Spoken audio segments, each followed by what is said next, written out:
Ahora, ¿por qué rompí con con el Partido Comunista? En gran parte la responsabilidad de lo que pasó con el Partido Comunista tengo yo. Lo confieso paladinamente. Yo cometí un error muy grande de la cual nunca me arrepentiré lo bastante durante toda mi vida. Y cometí el error de creer en el Partido Comunista, en creer en los demócratas, en creerlos en realidad que tenían lealtad política. Y como por otra parte son artistas en el arte del adulo, en realidad esta gente me tomó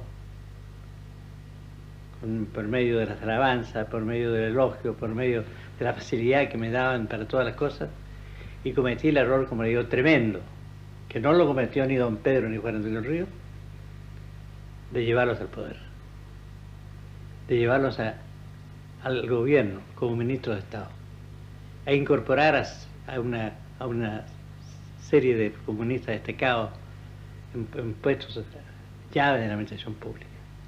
Todo esto en la confianza que yo tenía en ellos, en que los creía, como ellos sostenían, de que estaban defendiendo en realidad el régimen democrático, como efectivamente aparecían luchando, sobre todo Rusia al lado de las naciones democráticas y de la grande potencia durante la guerra. Todo esto pasaba durante la guerra. Desgraciadamente, instalado mi gobierno, desde el primer momento, los comunistas, fieles a su fanatismo y a su sectarismo, se dedicaron desde el poder a perseguir a los socialistas, a perseguir a todo obrero que no se sometía a los dictados de la checa comunista. Instalaron una verdadera dictadura en todos los gremios nacionales, lo que provocó lógicamente la reacción tremenda del Partido Socialista. El Partido Socialista, en el cual no escapaban el propio Allende, que después fue candidato de ellos, de las críticas tremendas y de la protesta que se hacían, porque el Partido Comunista llegaba en su, como digo, en su fanatismo y en su sectarismo, hasta el extremo de llegar al asesinato, lisa y llanamente contra sus adversarios, cuando estos obreros no sometían a sus designios. Mi debilidad de haberlo llevado al gobierno me costó lo siguiente: que esta gente, en el fondo, ¿qué pretendía? ¿Cuál era la táctica? ¿Qué significaba la táctica del comunismo en el mundo de tratar de mezclarse con los partidos democráticos, los partidos burgueses?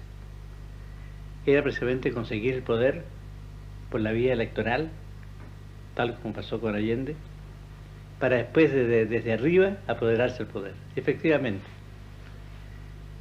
aprovechando las enormes ventajas que ellos tenían en los ministerios, fueron preparando la sublevación de las minas del carbón, para el cual dotaron de alimentos y de elementos para mantenerse unos 4 o 5 meses. Y cuando yo me vi obligado a parar sus pretensiones, a detener, digamos, los ataques que hacían especialmente el Partido Socialista, ellos me contestaron con una huelga general y una huelga especialmente en el carbón, en el salitre y en el cobre. ¿Y usted tuvo el coraje de ir a las minas entonces? Yo inmediatamente, cuando vi esta situación, me di cuenta de una cosa muy clara, que no era el Partido Comunista chileno el que me estaba dirigiendo esta revolución interna en el país, también con tanta táctica y con tanta planificación, sino que esto venía de afuera. Venía precisamente del Cominform, venía de Rusia, donde incluso tenía sus delegados aquí en Santiago para dirigirlos. Porque como Rusia en ese momento ya había declarado la Guerra Fría contra Estados Unidos y contra Francia, sus aliados, digamos, en la guerra, entonces trataron de llevar esta Guerra Fría a Chile y tratar de obligarme a mí a que la siguiera. Y como yo rotundamente me negué a seguir semejante línea, romper sobre todo yo con todo el continente latinoamericano y especialmente con Estados Unidos, me pareció un absurdo tan grande que me negué terminantemente.